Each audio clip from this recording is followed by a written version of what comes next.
Assalamualaikum saudara seiman, ini adalah video lanjutan orang-orang yang beriman selain penduduk Mekah. Bagi kalian yang belum menontonnya silahkan lihat di video sebelumnya yang berjudul, Kisah Lengkap, Orang-orang yang beriman selain penduduk Mekah, atau bisa juga lihat di link yang telah kita cantumkan di deskripsi. Abu Dzar Al-Ghifari, dia termasuk penduduk pinggiran Madinah, tatkala kabar tentang diutusnya Nabi, telah menyebar di Madinah, yang dibawa oleh Suwaid bin Samit dan Iyas bin Mu'az. Kabar ini pun akhirnya, juga sampai ke telinga Abu Dzar. Dari sinilah sebab keislamannya. Imam Al-Bukhari meriwayatkan dari Ibnu Abbas yang berkata, Abu Dzar berkata, aku seorang laki-laki dari suku Ghifari. Berita tentang adanya seorang yang muncul di Mekah mengaku sebagai nabi, telah sampai kepada kami, lalu aku berkata kepada saudaraku, berangkatlah menemui orang itu dan berbicaralah dengannya, lalu ceritakan kepadaku tentang beritanya. Dia pun berangkat, lalu bertemu dengan beliau, kemudian pulang kembali, lantas aku bertanya kepadanya, apa berita yang engkau bawa? Dia berkata, demi Allah, sungguh, aku telah melihat orang yang mengajak kepada kebaikan dan melarang kejahatan. Aku bertanya lagi kepadanya, berita yang engkau bawa, belum memuaskanku.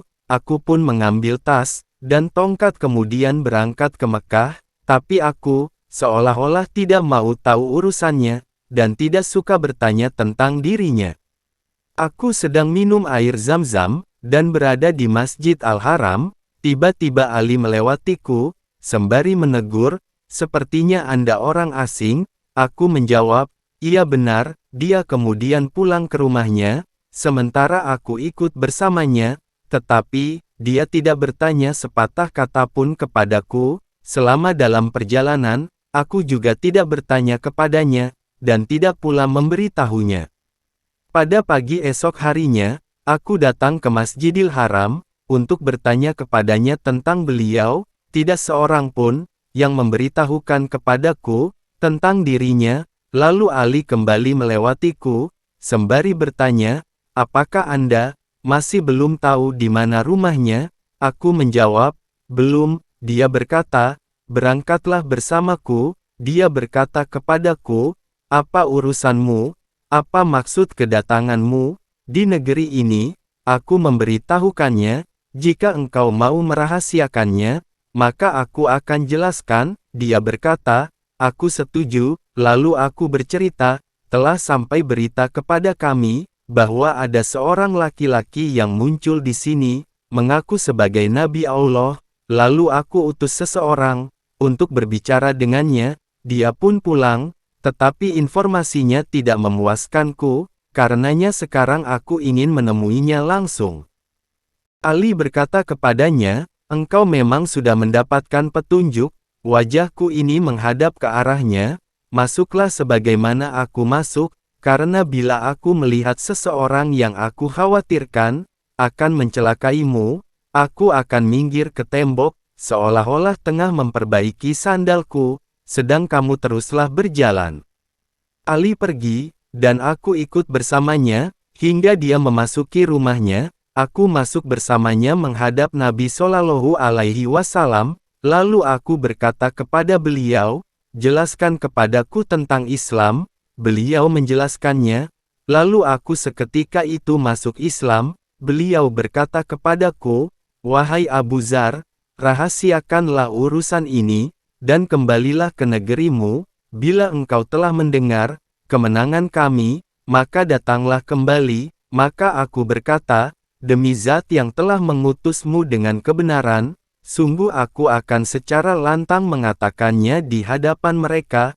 Aku kemudian pergi ke Masjidil Haram, sementara kaum Quraisy berada di sana. Aku berkata kepada mereka, wahai kaum Quraisy, aku bersaksi bahwa tiada ilah yang berhak disembah selain Allah, dan aku bersaksi bahwa Muhammad itu adalah hamba dan rasulnya. Mereka berkata, cegah penganut Sabiah ini, sebutan mereka terhadap agama Islam. Mereka pun mencegahnya.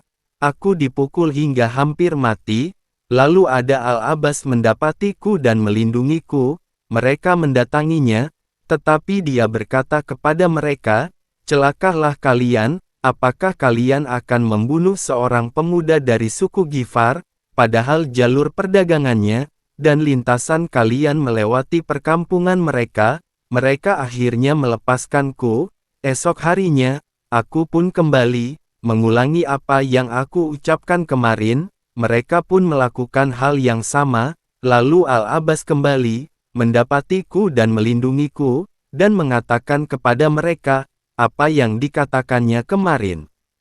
Itulah cerita sebab keislamannya Abu Dzar Al-Ghifari. Di video selanjutnya insya Allah kami akan membahas tentang keislamannya Tufail bin Amru ad-Dausi. Terima kasih telah menonton video kami. Assalamualaikum.